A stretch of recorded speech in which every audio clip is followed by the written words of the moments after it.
Si vous le voulez bien, mes chers collègues, nous allons commencer cette audition qui, aujourd'hui, a pour objet, c'est une audition ouverte à la presse, en application de l'article 13 de la Constitution. Donc c'est Madame Isabelle De Silva que nous auditionnons. La nomination à la présidente de l'autorité de la concurrence est envisagée par le président de la République. Il y aura un vote par la suite sur cette nomination. Donc je me permets de vous rappeler que les 47 personnalités listées par la loi organique, 13 doivent faire l'objet d'un avis de notre commission, la commission des affaires économiques. Nos commissaires ont régulièrement l'occasion de mettre en œuvre cette procédure, la dernière ayant eu lieu il y a peu de temps. Donc, l'audition est publique, le scrutin est secret, c'est-à-dire qu'il n'y a que l'audition qui est publique. Une fois que l'audition sera terminée, nous serons amenés à voter, et ça, ça sera à huis clos. Donc, le vote aura lieu hors de la présence de la personne auditionnée et il ne peut pas y avoir de délégation de vote. Il sera effectué par appel public et les bulletins vous seront distribués à cet effet. Le dépouillement du scrutin sera effectué par 2 scrutateurs et il aura lieu, le dépouillement, en même temps à l'Assemblée nationale et au Sénat, conformément à l'article 5 de l'ordonnance du 17 novembre 1958. À cet égard, je vous informe qu'à la suite de discussions que nous avons eues et ici même et dans le cadre du bureau de la commission, 2 décisions ont été prises par le bureau de votre commission. À savoir, le dépouillement s'effectuera désormais en salle des commissions, c'est-à-dire ici même, quand le vote du Sénat sera terminé. Dans la continuité de nos travaux, donc aujourd'hui, Madame De Silva doit être auditionnée à 11h15 par le Sénat. Donc nous serons amenés à voter bien sûr à la suite de son audition, mais en revanche, le dépouillement aura lieu ici même aux alentours de 12h30, dont je vous demanderai, puisque nous avons arrêté cette décision, de revenir à 12h30 pour assister au dépouillement. Nous aurons voté et de façon à ce que, effectivement, le dépouillement, naturellement, les procédures de dépouillement sont ouvertes à l'ensemble des parlementaires de notre commission. Donc, les scrutateurs, nous avons également décidé lors de cette réunion de bureau d'adapter les règles de désignation de 2 scrutateurs. Notre commission avait l'habitude, il n'y a rien de marqué dans le règlement, de désigner 2 parlementaires les plus jeunes présents dans la salle à la fin de l'audition. Une telle pratique, c'est ce que nous avons déduit, ne garantit pas la présence d'un membre de la majorité et d'un membre de l'opposition.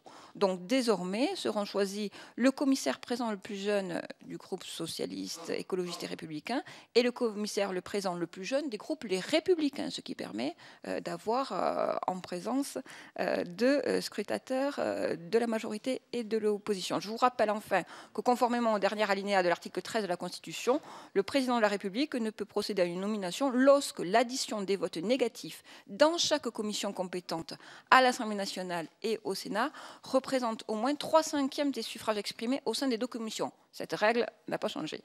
Il m'appartiendra ensuite de communiquer le résultat du vote à la présidence de l'Assemblée nationale et de vous en informer ultérieurement, comme nous faisons habituellement lors de nos travaux, sachant que ceux qui seront présents lors du dépouillement auront l'information immédiatement. Nous auditionnons aujourd'hui, comme je vous l'ai dit dans mes propos introductifs, Madame Isabelle De Silva, personnalité pressentie pour occuper les fonctions de la présidence de l'autorité de la concurrence en remplacement de M. Bruno Lasserre, qui a occupé ce poste depuis 2004 et que notre commission a auditionné à plusieurs reprises, 4 reprises notamment, au cours de cette législature. Je précise qu'en application de l'article L461 du Code de commerce, le président de l'autorité de concurrence est nommé en raison de ses compétences dans les domaines juridiques, économiques, pour une durée de 5 ans renouvelable une fois, par décret pris sur le rapport du ministre chargé de l'économie. Madame De Silva, vous êtes membre de l'autorité de la concurrence depuis mars 2014, présidente à la 6e sous-section du contentieux du Conseil d'État, membre de l'autorité de régulation de la distribution de la presse depuis 2012. Vous avez été conseillère technique au cabinet de la ministre de la Culture et de la Communication, rapporteur adjoint auprès du Conseil constitutionnel, commissaire du gouvernement au tribunal des conflits, commissaire du gouvernement à la 2e et la 6e sous-section du Conseil d'État, directrice des affaires juridiques du ministère de l'écologie, du développement durable, des transports et du logement. L'autorité de la concurrence est une autorité administrative indépendante. Au service du consommateur, elle a pour objectif de veiller au libre jeu de la concurrence et d'apporter son concours au fonctionnement concurrentiel des marchés aux échelons européens et internationaux. Elle a pour mission de sanctionner les pratiques anticoncurrentielles en prononçant des mesures d'urgence, des sanctions pécuniaires et accepter des engagements. Sont en revanche exclus de son champ de compétences les pratiques commerciales déloyales et les litiges entre parties. Votre prédécesseur faisait état le 21 juin 2016 devant notre commission de 39 affaires d'entente ou d'abus de position dominante traitées en 2015, aboutissant à des sanctions pour un montant cumulé de 1,252 milliards d'euros reversés au budget de l'État. Elle assure également le contrôle préalable des opérations de concentration. Les entreprises doivent lui notifier leur opération de fusion-acquisition. L'autorité joue par ailleurs un rôle consultatif. Elle rend des avis de sa propre initiative ou à la demande de personnes morales représentant des intérêts collectifs, gouvernement, parlement, collectivités locales, organisations professionnelles ou de consommateurs. En 2015, ainsi, 22 avis ont été rendus. Enfin, dans le cadre de la loi du 6 août 2015 pour la croissance, l'activité et l'égalité des chances économiques, l'autorité s'est vue octroyer de nouvelles missions et de nouveaux moyens. L'autorité de la concurrence s'est ainsi vue confier une mission d'évaluation indépendante des besoins de création d'office. Dans ce cadre, elle a notamment rendu le lundi 10 octobre 2016 un avis relatif à la liberté d'installation et à des recommandations de création d'office d'avocats au Conseil d'État et à la Cour de cassation. Outre cette intervention nouvelle dans le secteur des professions réglementées, l'autorité a été chargée par cette même loi d'un examen systématique des projets d'accord à l'achat entre entreprises de la grande distribution, de rendre un avis sur les projets de modification de la convention de partage des fréquences radioélectriques entre les opérateurs et de mener des transactions avec les entreprises qui renoncent à contester les griefs qui lui sont imputés. L'activité s'est fortement intensifiée ces dernières années. L'autorité de la concurrence est intervenue dans de nombreux secteurs économiques. Elle a rendu des décisions et des avis très importants, notamment dans le secteur des télécommunications. Récemment, le 30 novembre 2015, l'autorité a sanctionné SFR et sa filiale réunionnaise à hauteur de 10,7 millions. Orange a été également sanctionné pour des pratiques anticoncurrentielles sur le marché des entreprises avec une amende individuelle au montant record de 350 millions. De nombreux dossiers vous attendent dans la remise à plat des restrictions décidées en 2006 par l'autorité de la concurrence à la suite de la fusion de Canal+ avec TPS, visant à limiter le pouvoir de la chaîne et le suivi des effets du rapprochement des anciennes FNAC et Darty. Voilà un beau programme, Madame la candidate à ces futures fonctions, pour vous effectivement nous indiquer quelles seront vos priorités. Je vous laisse la parole, vous avez à peu près le format qui est autour de 15 à 20 minutes, et ensuite l'ensemble des parlementaires seront amenés à vous interroger. Je vous remercie. Merci Madame la Présidente. Mesdames et Messieurs les députés, je suis heureuse d'être devant vous ce matin pour ce moment important qu'est l'audition par la Commission des affaires économiques. Un moment important car il témoigne de l'importance des relations entre l'autorité de la concurrence et le Parlement, relations qui se sont développées et enrichies dans la période récente. Pour me présenter tout d'abord, j'ai suivi une formation initiale en gestion d'entreprise. J'ai souhaité ensuite rejoindre le service de l'État car j'étais passionnée par les politiques publiques et je souhaitais servir l'intérêt général. Au cours de ma carrière, j'ai pratiqué dans les différents domaines du droit, la confection de textes juridiques, le contentieux auquel j'ai consacré plusieurs années, y compris d'ailleurs dans des fonctions de juge des référés, fonctions qui se sont développées récemment au Conseil d'État. Et puis aussi, j'ai eu à pratiquer le droit comme un élément de l'action publique, notamment au sein des ministères de la Culture et du ministère de l'Écologie.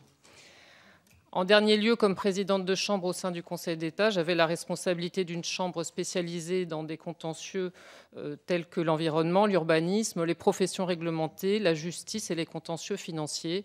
Une chambre qui traite environ 700 à 1000 dossiers par an et dans laquelle mon rôle était d'animer le travail du greffe et des magistrats pour que ces dossiers soient traités aussi bien que possible et dans des délais réduits. Alors, en tant que directrice des affaires juridiques au ministère de l'écologie, j'ai eu à suivre plusieurs lois importantes, la loi Grenelle 2 et aussi des lois dans lesquelles la dimension d'ouverture à la concurrence était très présente, comme la loi relative à la nouvelle organisation du marché de l'électricité ou encore la loi sur l'organisation et la régulation du transport ferroviaire. Alors, au-delà de cette pratique juridique, j'ai développé aussi des intérêts plus sectoriels. Je me suis intéressée de longue date au secteur de la presse écrite et des radios, au ministère de la Culture, comme je l'ai dit, et aussi tout récemment au sein de l'autorité de régulation de la distribution de la presse, qui est une petite autorité administrative indépendante, mais qui a eu à traiter des questions délicates compte tenu de la crise que traverse aujourd'hui la presse écrite et dans laquelle les préoccupations de concurrence étaient extrêmement importantes. Enfin, comme membre de l'autorité de la concurrence depuis 2 ans, j'ai pu participer à des décisions qui recouvrent toute la palette des pouvoirs de l'autorité, des décisions en matière de répression d'ententes et d'abus de position dominante, des décisions de concentration sur l'opération Fnac-Darty par exemple, ou encore des avis, notamment celui qui a été rendu sur les professions réglementées avant le vote de la loi d'août 2015. Alors, au terme de cette première période d'expérience professionnelle, j'ai acquis certaines convictions que j'aimerais mettre au service de l'autorité de la concurrence. Tout d'abord, je crois que dans le traitement des dossiers complexes, il faut toujours s'attacher à une grande rigueur dans l'analyse des faits et du droit, mais qu'il faut savoir aussi être innovant. Et je me suis souvent nourrie dans ma pratique du droit comparé, du dialogue avec les professionnels concernés. Et je trouve qu'il est important d'être toujours attentif aux changements juridiques, économiques ou technologiques qui nous entourent. La deuxième valeur forte à laquelle je crois profondément, c'est celle d'indépendance et d'impartialité. C'est aussi ce qui m'a attiré dans le métier de juge. Et je crois qu'au-delà, pour tout responsable public, c'est un exercice quotidien que de chercher à prendre des décisions en se gardant de tout préjugé, de tout a priori, et en étant guidé avant tout par les considérations relatives à la loi et à l'intérêt général. Troisième conviction, je crois qu'à plusieurs, on décide souvent mieux que tout seul. J'ai eu à pratiquer de façon approfondie la délibération collégiale dans mes fonctions juridictionnelles et au sein de l'autorité de la concurrence. Et je crois que l'une des chances de l'autorité de la concurrence est d'avoir un collège particulièrement riche de compétences, avec des profils très divers. Et on peut constater au quotidien combien chacune des voix qui composent cette autorité contribue à ce que la décision rendue soit pertinente sur le plan économique et de l'opportunité. Quatrième principe auquel je suis attachée, lorsque l'on prend une décision, il est important de prendre en compte les difficultés d'application et d'arriver à une décision qui soit claire et qui puisse être mise en œuvre. C'est un principe auquel je suis très attachée. Et je crois aussi qu'il faut, lorsqu'on est décideur ou en responsabilité, prendre le temps de l'explication de la décision pour justifier ses choix et en témoigner auprès de ceux qu'elle concerne. Enfin, dernière conviction forte, je crois que les missions de l'État sont toujours légitimes aujourd'hui, mais que l'État a un devoir d'adaptation.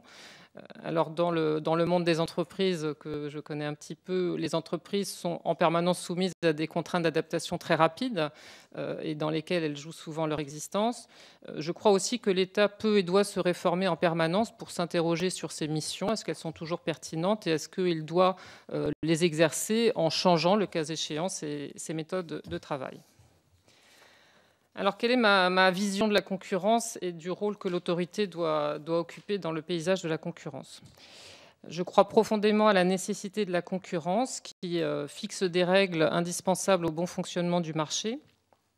De même que la société ne peut pas vivre sans des règles communes, l'économie a besoin de règles du jeu claires et d'un arbitre qui les fait respecter.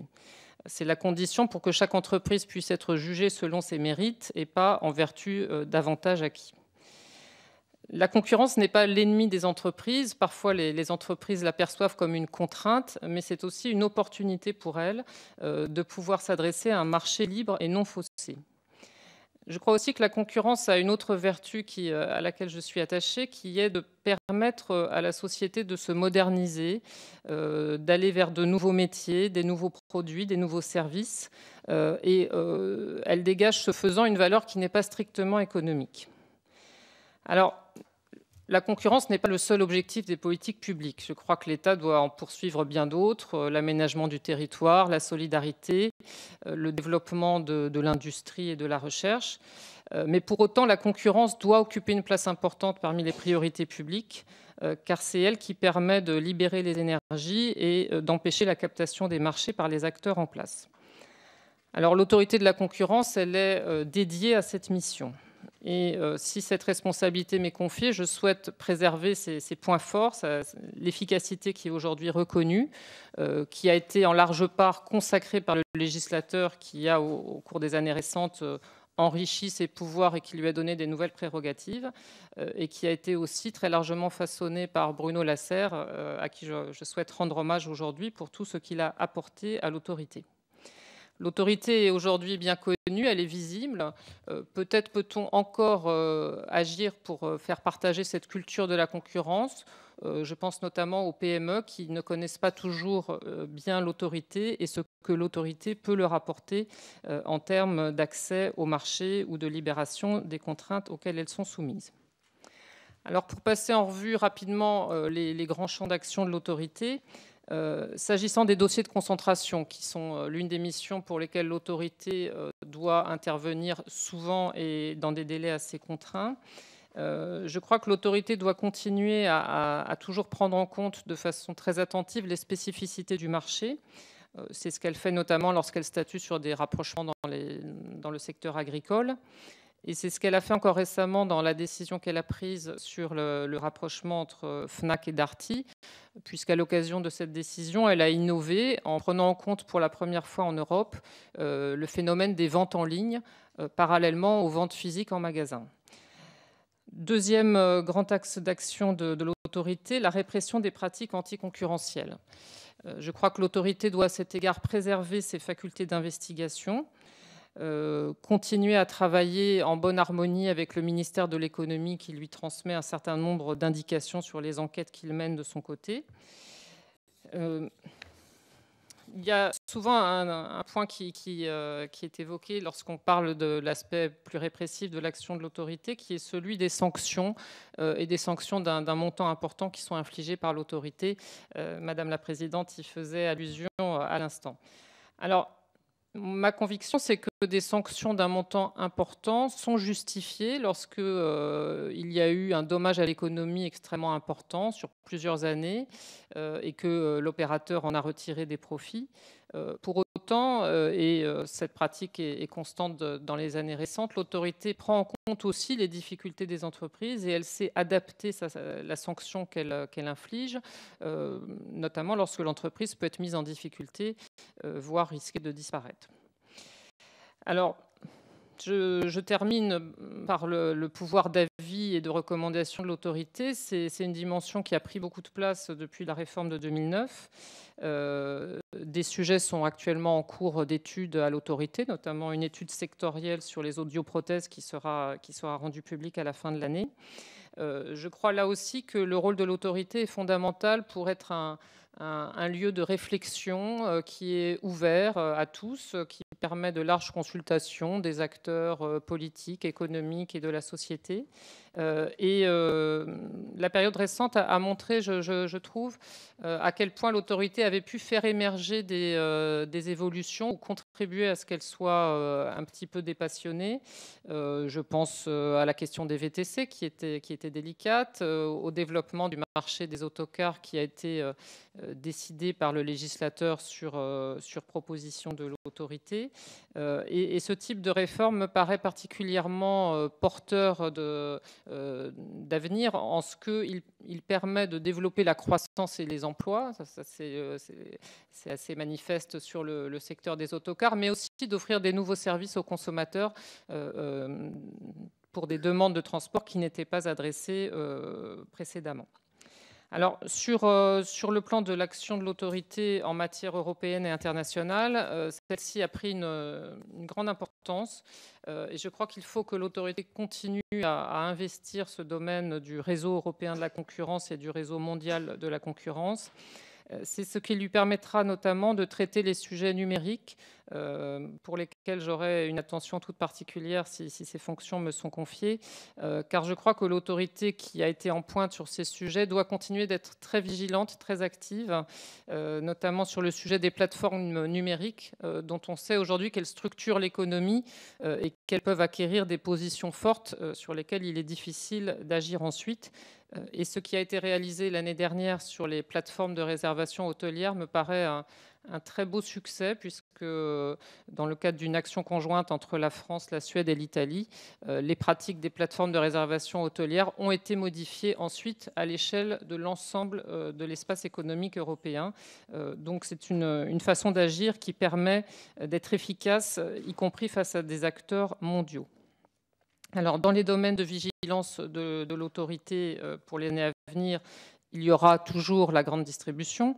L'autorité a rendu un avis important sur le rapprochement entre centrales d'achat et depuis la loi d'août 2015, elle dispose désormais d'un outil nouveau à travers l'obligation d'information qui pèse désormais en cas de rapprochement de centrales d'achat.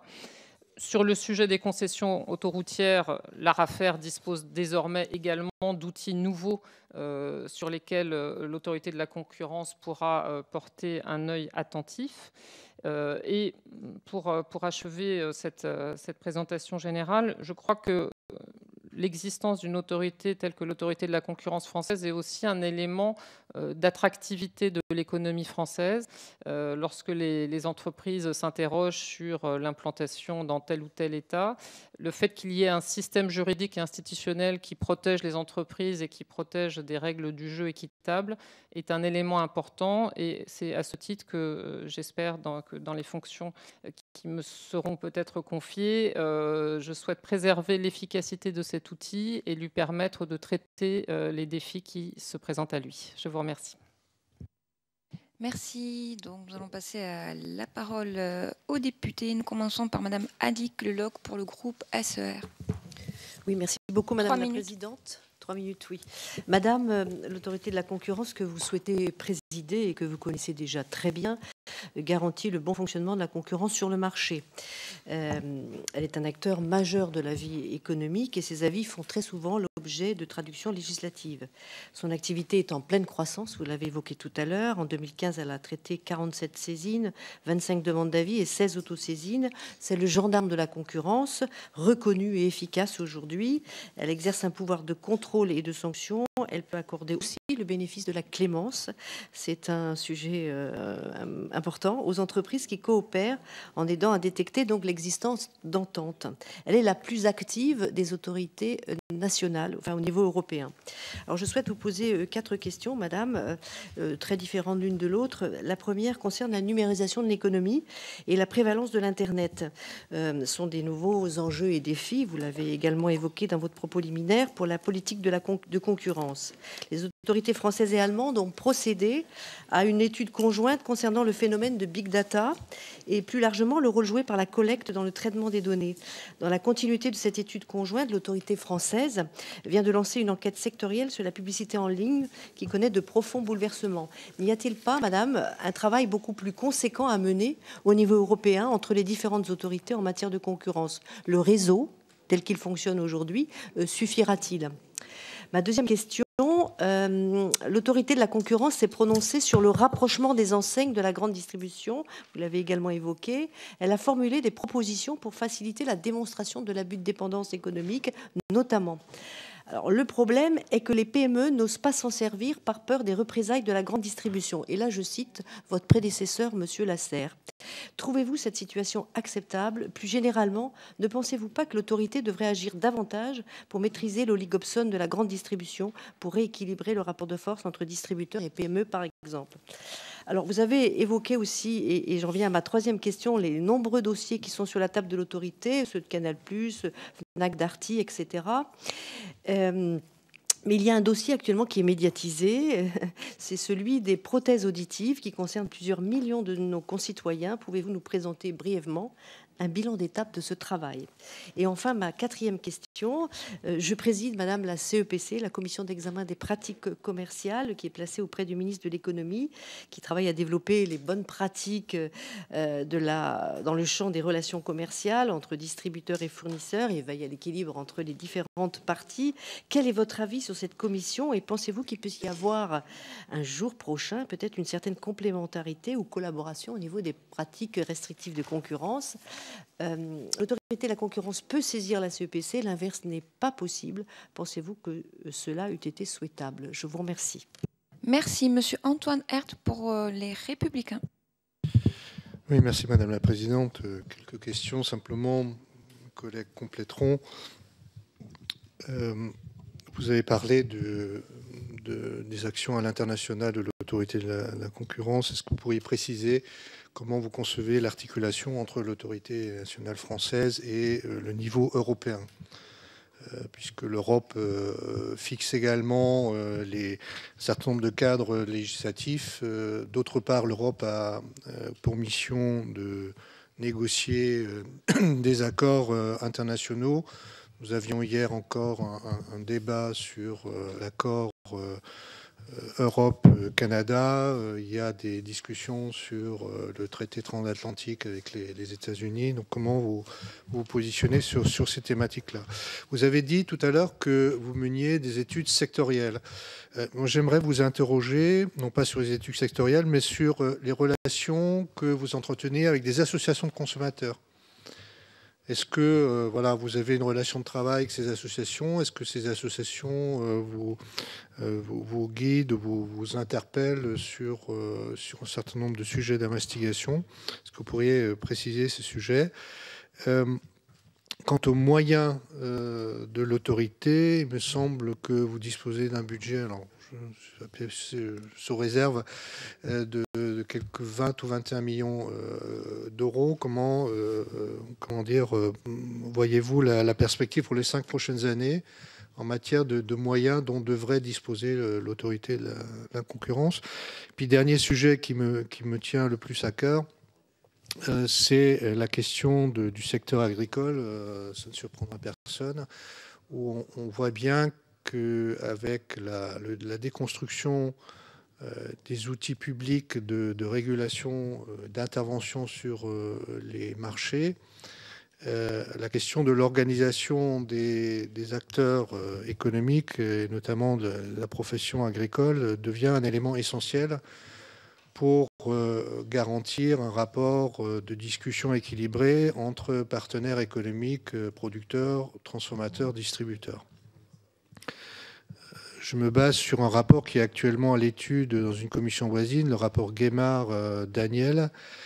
2014, le prix moyen du lait était à 75 centimes d'euros par litre pour le consommateur, 30 centimes pour le producteur, 29 centimes pour le transformateur, 12 centimes pour le distributeur.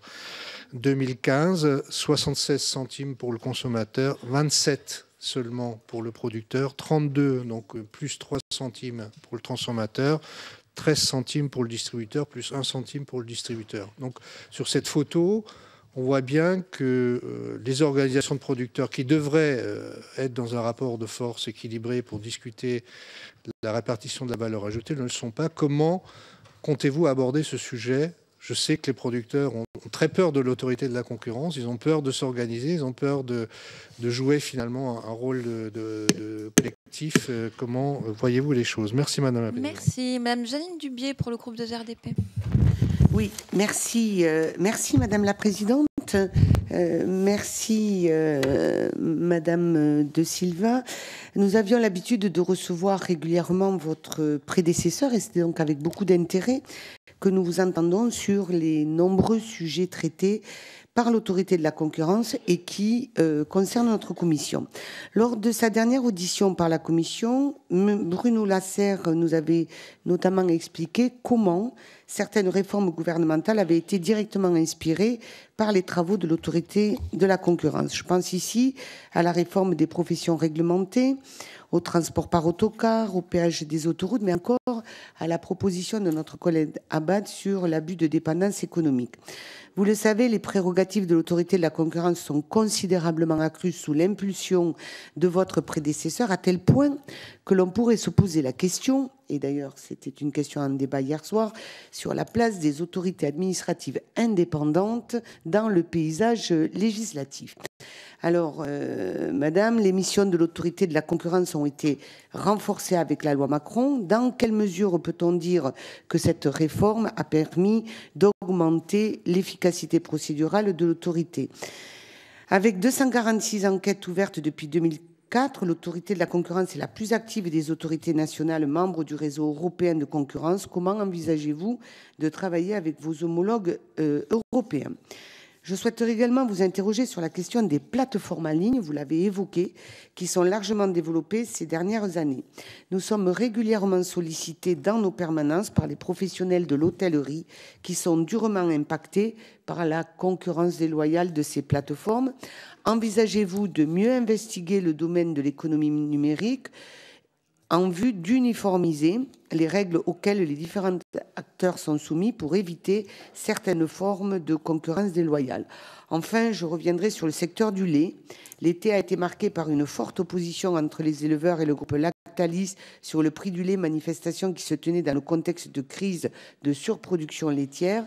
Dans le cadre du projet de loi Sapin 2, nous avons mis en place des mesures visant à améliorer la contractualisation agricole et en faveur d'une plus grande transparence des relations commerciales. Quel est votre point de vue sur ces nouvelles mesures législatives et vous semblent-elles suffisantes? Je vous remercie. Merci. Monsieur Thierry Benoît pour le groupe UDI. Merci Madame la Présidente. Mon intervention va prolonger ce que le député Antoine Herth a pu aborder comme question. Vous avez élégamment utilisé le terme de dossier de concentration. C'est très élégant, c'est très diplomatique et ça correspond bien, je dirais, au rôle que peut tenir une future présidente de l'autorité de la concurrence. Mais je voudrais gratter un petit peu ce sujet de la concentration et me concentrer, moi aussi, sur un sujet, celui de la distribution. On a assisté depuis 40 ans, je dirais, à une organisation de la partie aval, de la filière de la distribution, sans que finalement, autorité de la concurrence ou pas autorité de la concurrence, eh bien que personne n'y trouve, je dirais, rien à redire finalement, parce qu'on se retrouve entre 1970 à aujourd'hui avec quelques grandes centrales d'achat, quelques grands groupes qui, pour ce qui concerne le commerce et les discussions commerciales à travers le territoire national, eh bien imposent le rythme dans les négociations. Et j'aurais voulu avoir votre point de vue, voilà, sur ce dossier spécifique de la concentration. Est-ce que vous ne pensez pas qu'il y a là un peu d'ordre à mettre? Certains de mes collègues parlementaires, et je ne suis pas loin de partager leur observation, évoquent un cartel de la distribution. Quelle est votre vision de cette organisation, donc des centrales d'achat, et de leur rôle tenu ici dans notre pays? Parce que si a été créée une autorité de la concurrence, c'est parce que depuis un certain nombre d'années, eh bien, il y a disproportion ou déséquilibre dans les négociations commerciales et notamment dans les statuts juridiques des uns et des autres qui se confrontent. Avec, eh bien, de sources découle la question de l'abus de position dominante. Je rejoins la question d'Antoine Herth. Quelles sont vos préconisations pour encourager toujours dans la filière agricole et agroalimentaire la structuration, l'organisation de la filière, là je dirais le côté amont, le maillon amont, c'est-à-dire faciliter la création, la construction d'associations d'organisations de producteurs, qu'elles détiennent un réel rôle juridique, qu'elles soient véritablement reconnues et avec un lien direct avec les dispositions européennes. Autre question, donc quelles sont vos propositions pour qu'il y ait une concordance entre le droit européen qui est souvent mis en avant ici sur le territoire national en disant « oui, mais vous comprenez, c'est compliqué parce que l'Europe préconise, recommande, réglemente ». Donc, quelles sont vos propositions pour mettre en concordance le droit européen et le droit français. Et enfin, dernière question, puisque vous arrivez à la tête d'une organisation qui va avoir un rôle majeur, est-ce que vous voyez ces missions évoluer, notamment avec une harmonisation du droit sur le droit européen, et surtout, est-ce que vous pensez que ces moyens doivent être augmentés? Merci, Monsieur André Chassaigne. Merci, Madame la Présidente.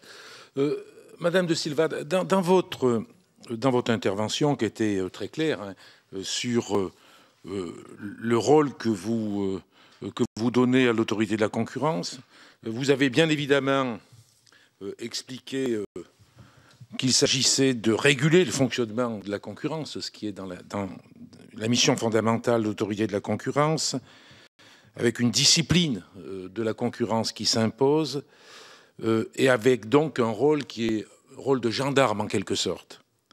Mais vous avez aussi, j'ai trouvé, insisté sur les vertus de la concurrence, en expliquant comment la concurrence pouvait être bénéfique au développement économique de notre pays. Mais je pense que et c'est le point sur lequel je voudrais vous interroger, je pense qu'aujourd'hui, il y a une autre mission qui pourrait être celle de l'autorité de la concurrence, et je vous interroge pour savoir si ça rentre justement dans les missions possibles, c'est ce que j'appellerais un peu la mission de conseil, c'est-à-dire, et on le voit très souvent dans nos débats législatifs, jusqu'où on peut aller dans le cadre en particulier de la réglementation européenne, ou plutôt, je formulerai différemment, jusqu'où on ne peut pas aller. Et ça, c'est véritablement un problème qui se pose. Et souvent, on n'a pas des réponses nettes par rapport à ça. Je pourrais citer notamment, puisque vous avez évoqué ce point-là, la réforme ferroviaire.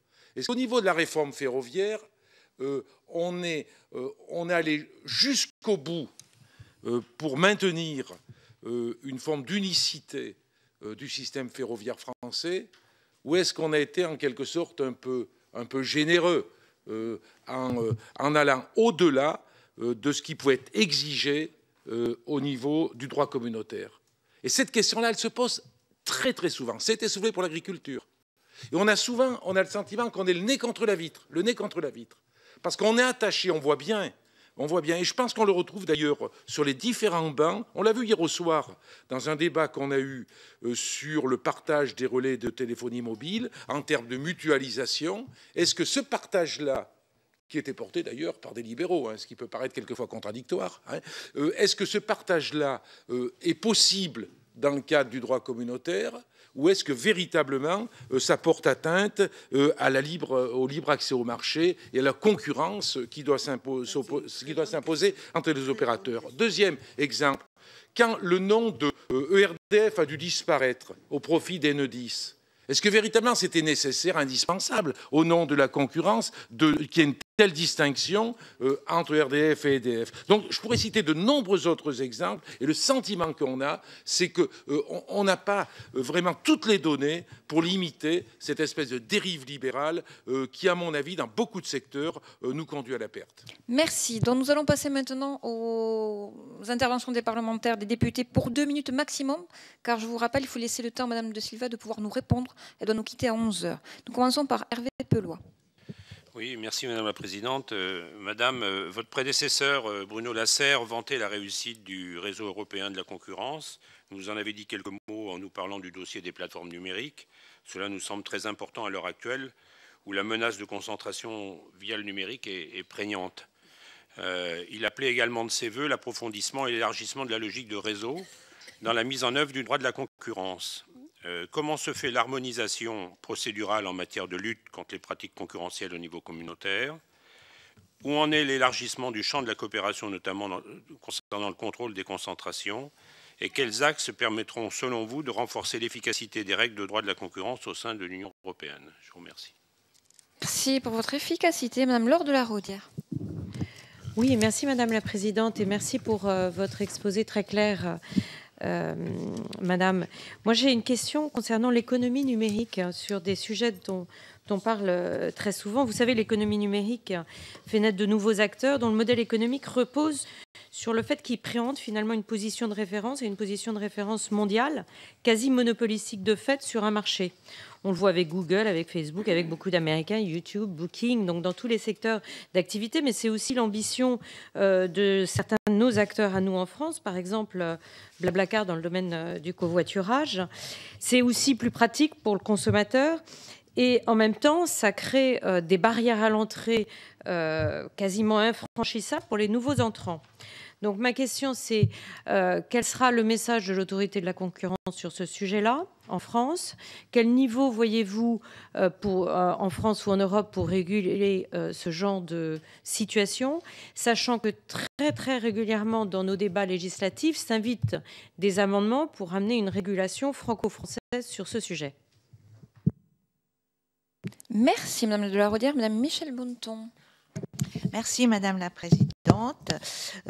Madame Da Silva, donc je n'ai pas beaucoup de temps pour parler, donc je vais vous soumettre à une rafale de questions, en quelque sorte. Je voudrais bien m'en excuser. Alors tout d'abord, par rapport aux producteurs, aux consommateurs, que faire par rapport à la concentration de la grande distribution? Et puis petit à petit, l'action de groupe se met en place au fil de nos lois. Que pensez-vous donc de l'action de groupe?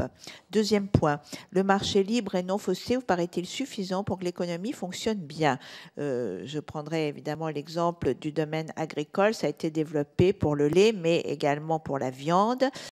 Donc, mes questions, quelle régulation, jusqu'où? Là, je rejoins aussi André Chassaigne et je rajouterai, le dumping fiscal environnemental ne fausse-t-il pas la concurrence? Que faire?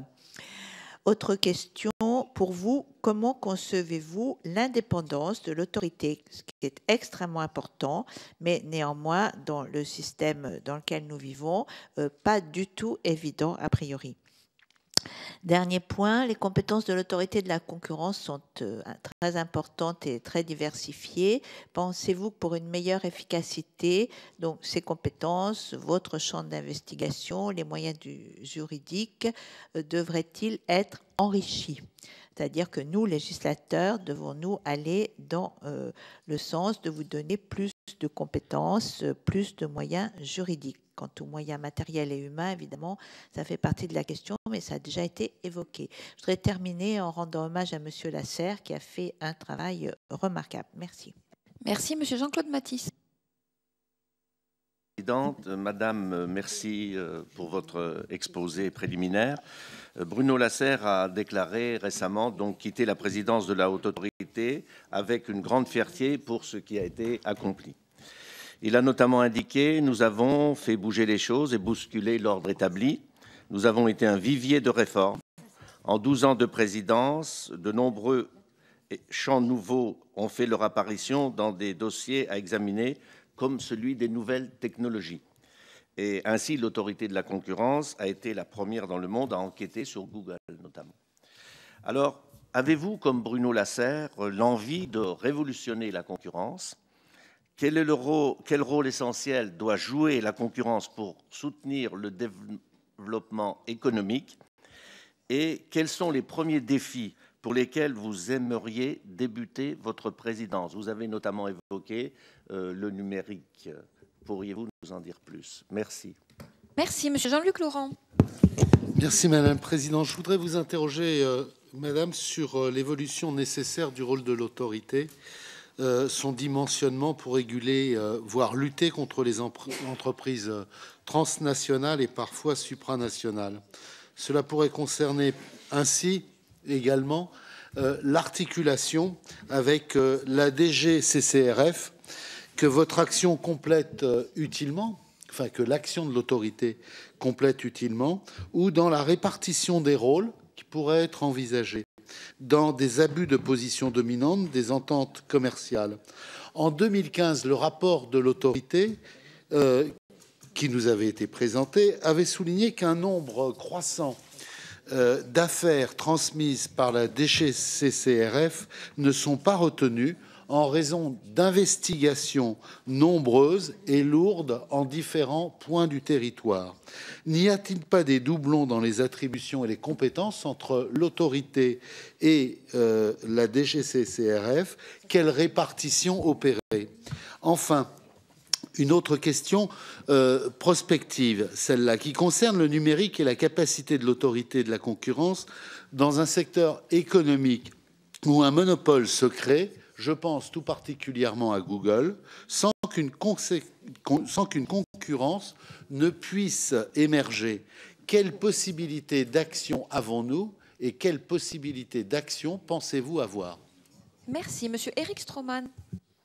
Oui, merci Madame la Présidente. J'ai vu, Madame, que vous vous intéressez aux questions de la presse et quel est votre sentiment sur l'évolution de la presse régionale qui, aujourd'hui, on assiste à une tendance monopolistique dans l'organisation, puisqu'on a des grands groupes bancaires qui prennent le contrôle de différents titres et qui tendent à faire disparaître les uns après les autres. Je voulais connaître votre sentiment sur l'évolution de ce secteur d'activité. Merci. Monsieur Lionel Tardy. Merci Madame la Présidente. Sur les dossiers ouverts par Bruno Lasserre, président en exercice de l'autorité de la concurrence, pouvez-vous nous confirmer que vous poursuivrez les chantiers ouverts?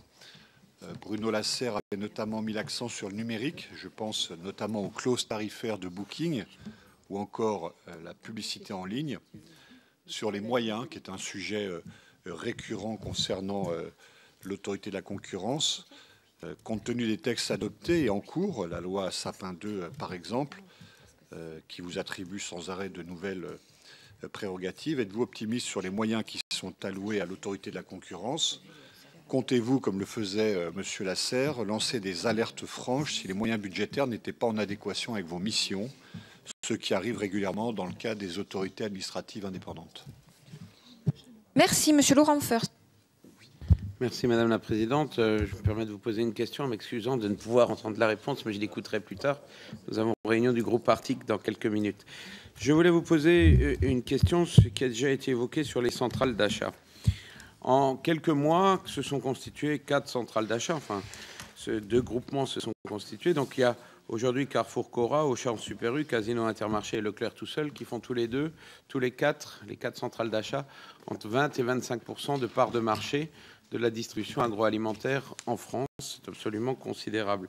Ça pose un problème à beaucoup d'entreprises et pas que des PME, y compris à des groupes puissants dans leur relation d'achat avec ces centrales d'achat.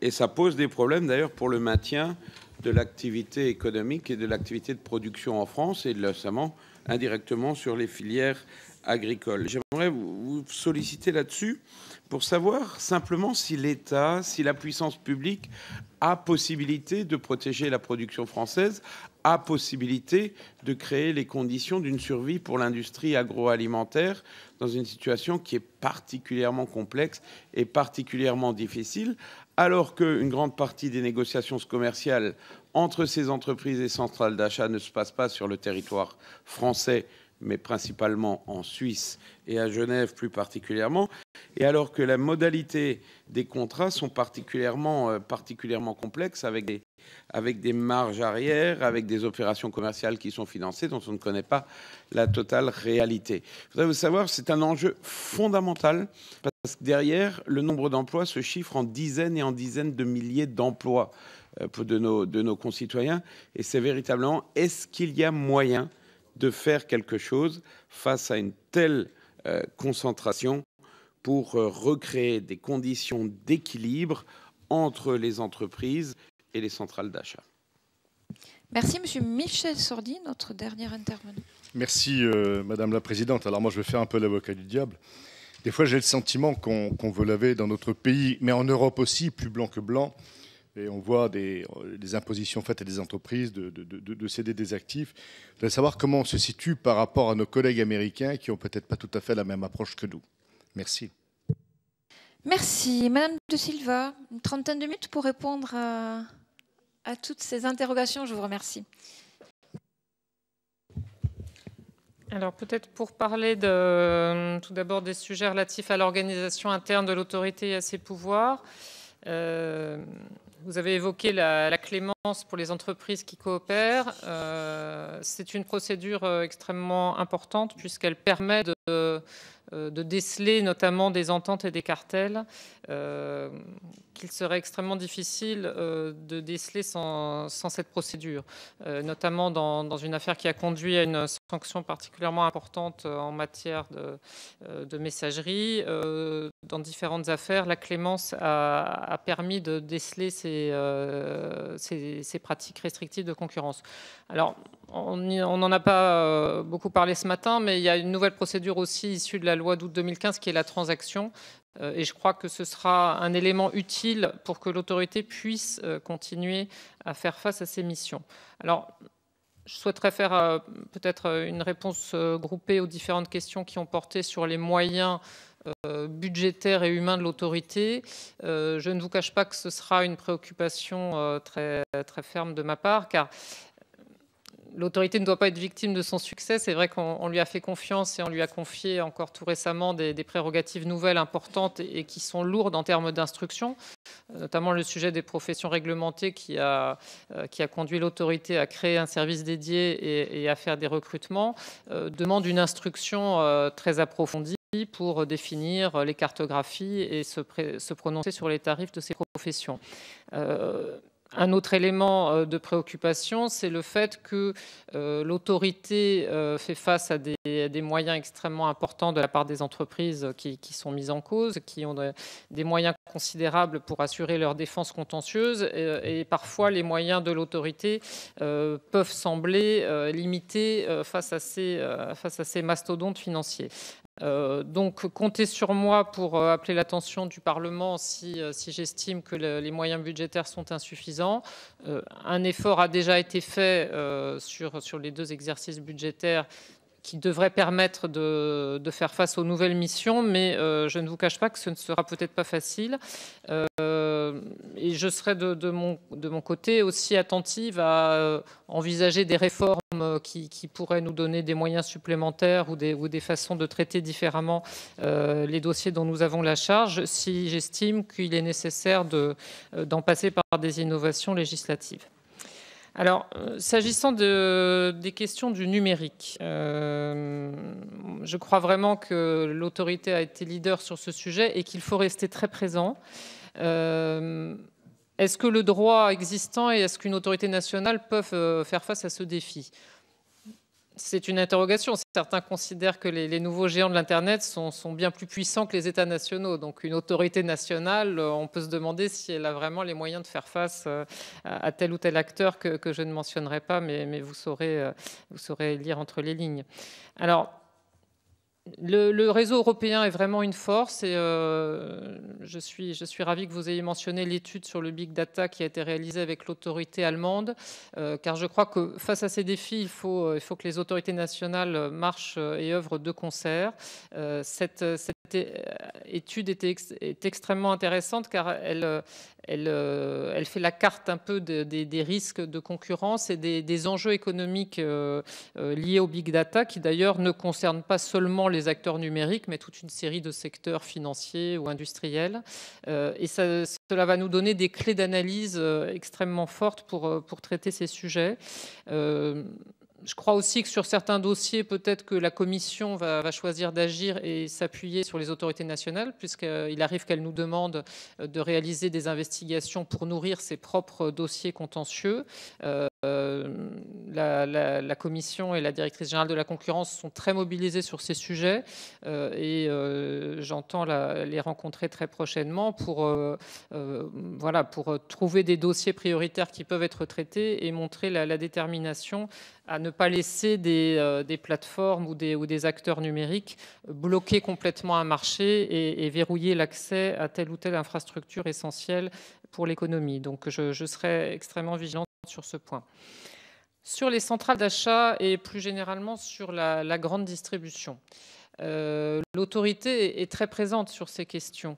Alors, ce n'est pas toujours visible, mais elle est présente sur les concentrations qui lui sont soumises. Ça, c'est le cadre qui existait depuis un certain nombre d'années. Et il arrive que très fréquemment, elles demandent des engagements ou des cessions d'actifs pour éviter que ne se créent des monopoles locaux qui seraient dangereux pour l'animation de la concurrence. Alors, sur les centrales d'achat, l'autorité s'est mobilisée fortement avec son avis de 2015 qui définit une cartographie très précise des risques de concurrence à l'amont et à l'aval. Donc, à l'amont vis-à-vis des fournisseurs qui pourraient se trouver en état de dépendance économique compte tenu de ce rapprochement de centrales d'achat. Et il est vrai, vous l'avez souligné avec force, que c'est un rapprochement qui interroge dès lors que désormais le nombre d'acteurs est extrêmement restreint vis-à-vis des fournisseurs et ensuite vis-à-vis des clients. Donc nous avons listé les risques qui peuvent être identifiés. Il a été évoqué le fait que les PME n'osaient pas toujours affronter ces grands distributeurs et ces centrales d'achat compte tenu évidemment de la différence de poids et d'influence relative. Nous sommes vraiment en demande que des cas soient ouverts, que les entreprises signalent les difficultés. Voilà, sans cas précis, il est difficile d'agir, mais nous entendons bien être extrêmement vigilants. Et à cet égard, l'une des questions apportées sur le rôle et les relations avec le ministère de l'économie et la DGCCRF, il me paraît justifié que la DGCCRF, avec le réseau territorial qui est le sien, soit très présente et très vigilante au niveau local pour faire remonter les difficultés qui peuvent se présenter. Donc, sur les centrales d'achat, il faut maintenant appliquer ce nouveau cadre qui a été voté tout récemment sur la notification des rapprochements. Un cadre qui permet déjà que l'autorité soit prévenue et qui oblige les acteurs économiques à paralyser pendant 2 mois la mise en œuvre de ces rapprochements, puisque comme vous le savez, dans la campagne précédente, l'une des difficultés avait été que le rapprochement avait été intervenu en pleine négociation avec les fournisseurs. Donc nous allons faire le bilan de cet outil, voir s'il est suffisamment efficace. Comme il a été signalé, ce sujet est un petit peu lié avec la question de l'abus de dépendance économique qui fait l'objet de travaux législatifs actuels. Voilà, je crois que l'abus de dépendance économique, tout le monde voit bien à quoi ça correspond, mais depuis quelques années, les outils législatifs n'ont pas semblé toujours parfaitement efficaces du fait de ce que la jurisprudence avait posé des conditions extrêmement fermes à la mise en œuvre des dispositions législatives. Donc, du côté de l'autorité de la concurrence, nous sommes attachés à ce qu'il y ait un outil qui puisse être mobilisé par les acteurs économiques et qui ne soit pas juste inscrit dans le code de commerce, mais qui ne trouve pas de traduction concrète. Donc, eu égard à l'initiative législative qui est en cours, nous avons fourni des propositions et des suggestions pour qu'on arrive à avoir un outil qui puisse être utilisé par les entreprises de façon concrète. Alors, pour poursuivre sur les questions institutionnelles, vous avez évoqué la question de la commission d'examen des pratiques commerciales qui est située auprès du ministère. Alors, moi, je suis extrêmement favorable à ce que la commission nous saisisse, car nous pensons que l'autorité nourrit son action des saisines qu'elle reçoit et aussi plus généralement des retours qu'elle peut avoir du monde économique et des consommateurs. Alors, une autre question portait sur les associations de consommateurs. Nous sommes toujours très attentifs aux saisines qui émanent de ces associations, mais parfois le consommateur lambda, si je peux utiliser cette expression, n'est pas toujours suffisamment représenté parce que voilà, ces associations n'ont pas toujours des moyens suffisants. Pour vous donner un exemple et vous montrer à quel point l'autorité est attentive à ces questions, elle s'est prononcée tout récemment sur une demande qui émanait de la CLCV et qui portait sur les problèmes du foncier. Et donc une étude a été menée en réponse à cette saisine qui soulevait les difficultés qui peuvent se présenter sur ce sujet. Et au sein du collège, il y a des membres qui sont présents et qui représentent le point de vue des consommateurs. Mais nous sommes toujours très attentifs à leur saisine et je dirais au-delà que les élus et les représentants de la nation ont un rôle important pour faire remonter à l'autorité les difficultés qui se présentent. Alors, j'en viens maintenant au sujet agricole. C'est un domaine dans lequel l'autorité s'est souvent prononcée. Je crois que les grandes lignes forces de ces propositions, elles sont désormais connues. Je fais référence notamment à l'avis qui avait été rendu sur le secteur laitier. Le constat qu'avait fait l'autorité à cette occasion, et qui s'était notamment attaché à mettre en lumière les difficultés en termes de rémunération respective des producteurs et des distributeurs, c'est que l'autorité prend en compte dans ses décisions les spécificités du secteur agricole. Elle le fait lorsqu'elle statue en matière de concentration, mais aussi lorsqu'elle statue en matière de pratiques restrictives de concurrence, car elle a bien conscience que les producteurs sont dans une situation particulière, eu égard au caractère périssable de leurs produits, à tous les éléments de cycle de production qui les placent dans une situation plus difficile que d'autres acteurs économiques. Alors, la préconisation générale de l'autorité, pour la résumer très simplement, c'est que les producteurs doivent se regrouper et sont plus forts lorsqu'ils sont réunis en structure, je dirais, transparente, officielle et bien identifiée comme telle. Car évidemment, tout ce qui peut s'apparenter à une entente occulte n'est pas en odeur de sainteté auprès de l'autorité. Donc nous avons, notamment dans cet avis sur le lait, préconisé un rassemblement sous différentes formes pour que les producteurs puissent aussi récupérer une partie de la valeur qui est issue de leur production et que celle-ci ne soit pas simplement engrangée dans les phases aval du circuit de distribution. Donc, nous sommes attentifs aux initiatives en la matière, de même sur un dossier dont l'autorité a eu à connaître récemment en matière de volaille. L'autorité a préconisé et elle a accepté comme engagement de la part de la filière avicole que, en alternative à des sanctions qui auraient pu être infligées pour des montants plus importants, la filière s'engage à se structurer et donc l'autorité préconise ce type de rapprochement et est à l'appui pour faciliter sa mise en œuvre. Je souhaite faire le lien à cet égard avec la question qui a été posée sur le cadre européen. Finalement, est-il suffisamment adapté aux préoccupations agricoles ?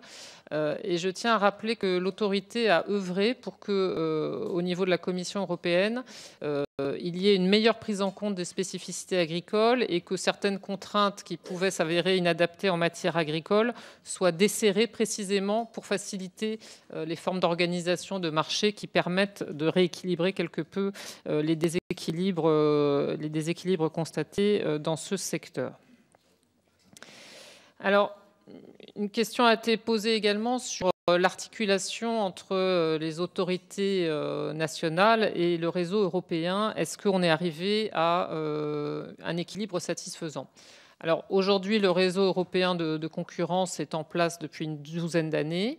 Il fonctionne véritablement de façon très satisfaisante. Il a été rappelé que l'autorité est très active au sein de ce réseau.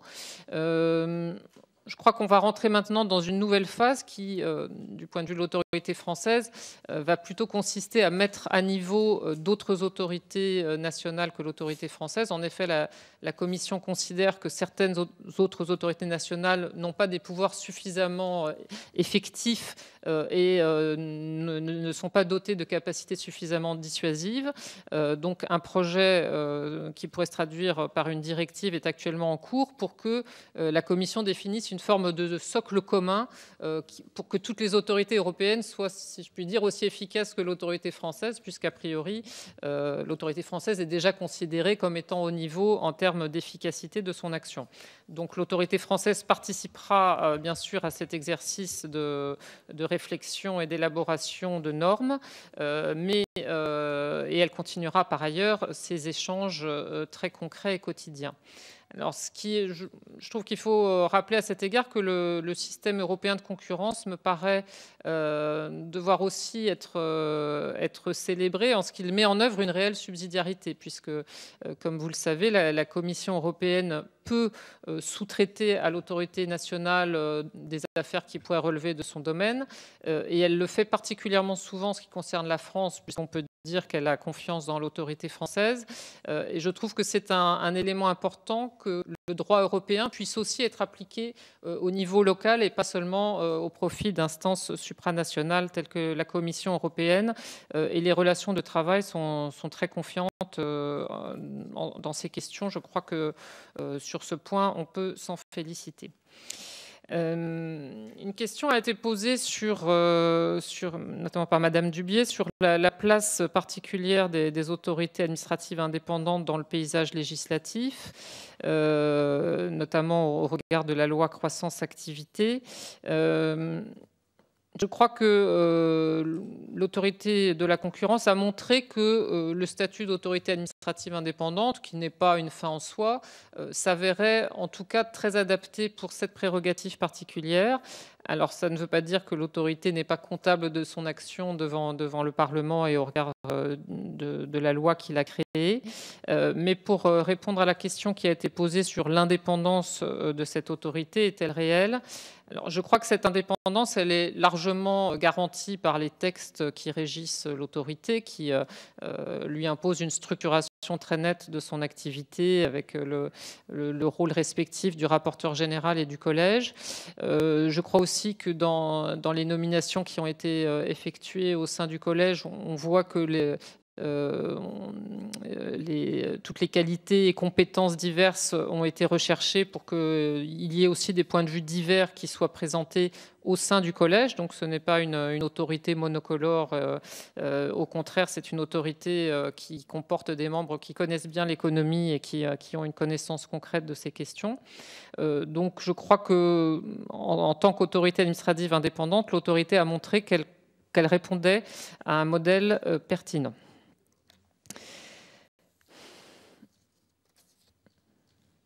Alors, M. Chassaigne a posé la question de la mission de conseil de l'autorité, notamment en tant qu'elle pourrait éclairer la place respective de la contrainte européenne et du droit national.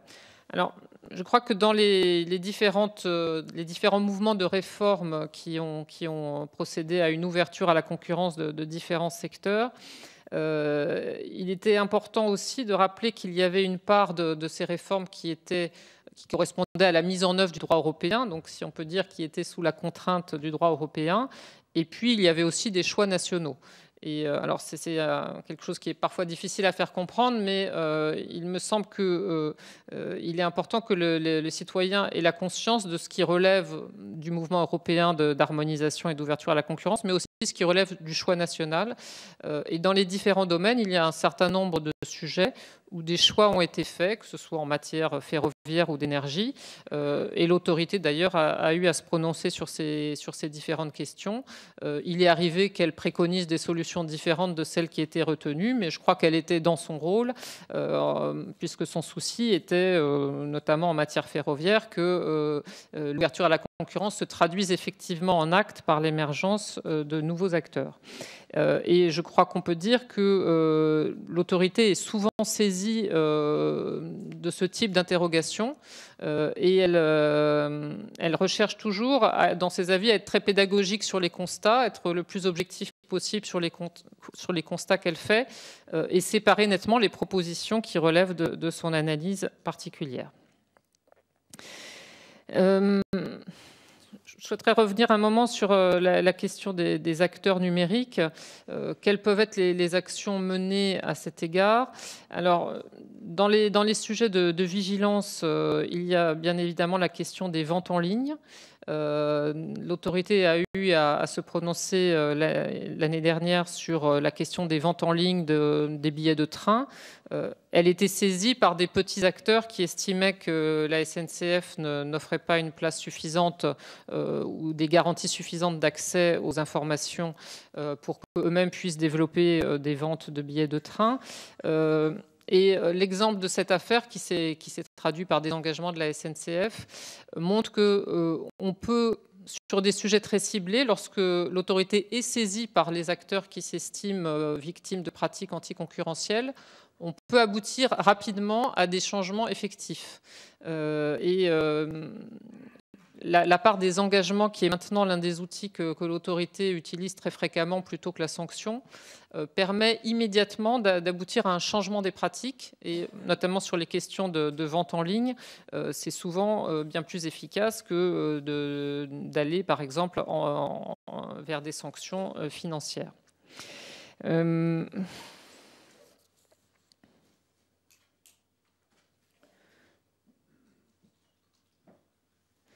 Alors peut-être encore une remarque sur la DGCCRF, puisque plusieurs questions portaient sur ce point.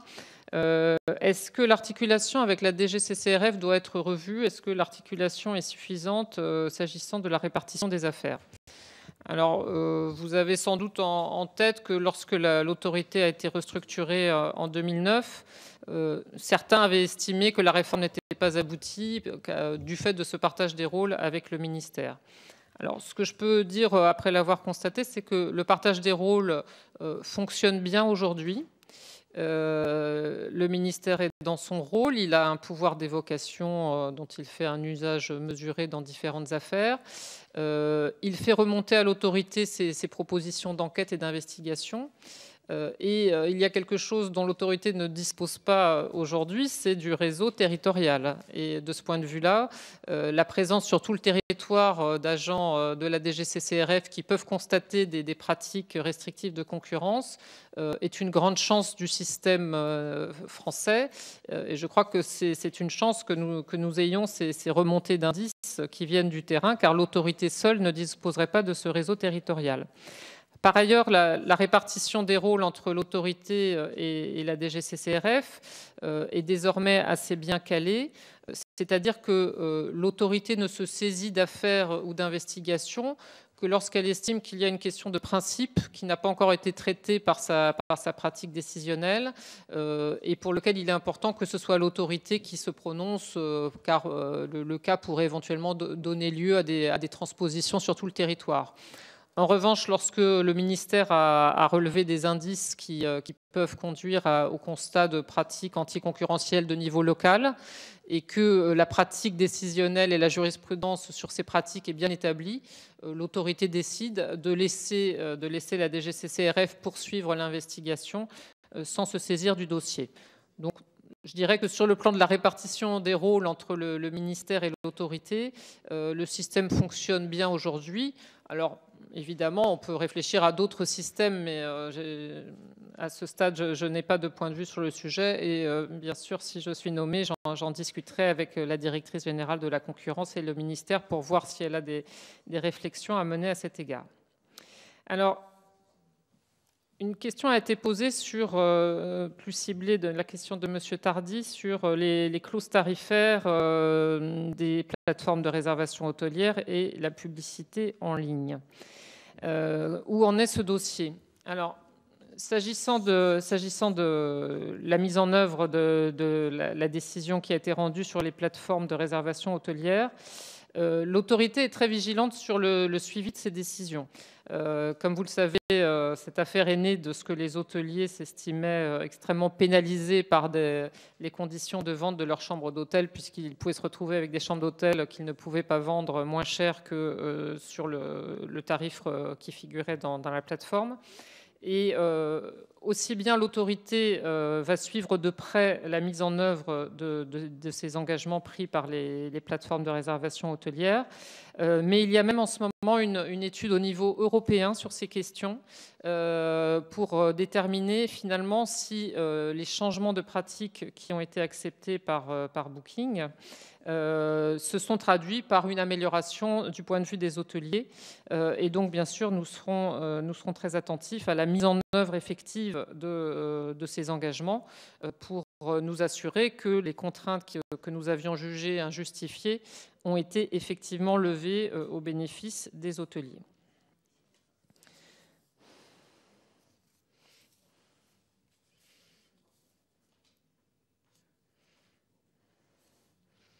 J'ai l'impression que j'ai... Mes chers collègues, est-ce que toutes les réponses ont été données? Oui. Ah oui. Alors, c'est vrai que le système américain de régulation est un petit peu différent. Alors, s'agissant des cartels, il recourt un peu moins que les Européens ou que les Français aux sanctions, puisqu'il privilégie l'emprisonnement des dirigeants qui ont commis de telles pratiques, ce qui n'est pas vraiment la pratique française. S'agissant des concentrations, les règles sont également appliquées. Nous avons beaucoup travaillé en commun pour échanger sur les pratiques et développer des projets. Ça, je suis heureuse de pouvoir le redire ici et maintenant. Dans le réseau qui a été constitué notamment à l'instigation du président Lasserre, qui est le réseau de l'ICN, qui représente donc non plus seulement les autorités européennes de concurrence, mais un réseau national. Et puisque vous m'en donnez l'occasion, la collaboration est très étroite et utile avec l'autorité américaine, mais aussi avec d'autres autorités en constitution. Et l'autorité française a beaucoup aidé à la constitution ou à la création d'autorités dans d'autres pays émergents ou à économie en développement. Et c'est un point peut-être moins connu, mais un aspect intéressant de coopération entre autorités et entre États, puisque bien sûr cela peut se faire dans un cadre diplomatique lorsqu'il y a des accords de coopération. Et c'est aussi une façon d'exporter d'une certaine façon notre modèle français de régulation de la concurrence, car il est important aussi que les entreprises françaises, lorsqu'elles se projettent à l'étranger, puissent arriver sur des marchés qui sont également régulés et qui bénéficient de la même protection concurrentielle que le marché français, puisqu'évidemment, la question des négociations commerciales a été évoquée. C'est un réel enjeu que la France et l'Europe ne soient pas les seuls à réguler la concurrence. Et bien sûr, il pourrait en résulter des distorsions de concurrence. Et l'on sait que certaines économies n'ont pas le même niveau de protection de la concurrence. À son niveau, l'autorité française joue son rôle et elle a des programmes de coopération assez poussés avec certains pays qui ont fait appel à l'autorité pour former les responsables et pour réfléchir aux textes institutifs de leurs institutions. Merci. Non, j'ai demandé, je suis désolée. Voilà, on va voter. Voilà, je suis désolée parce que là, nous devons libérer Madame de Silva qui s'en va au Sénat. Donc, je pense que les réponses ont été... J'espère ne pas avoir oublié de questions. Excusez-moi si voilà. j'en ai laissé. Donc, merci. Merci, Madame. Nous vous libérons pour aller faire le même exercice chez nos collègues les sénateurs. Et nous allons procéder au vote dans quelques minutes. Non, le vote est à huis clos, nominatif, secret. Et j'appelle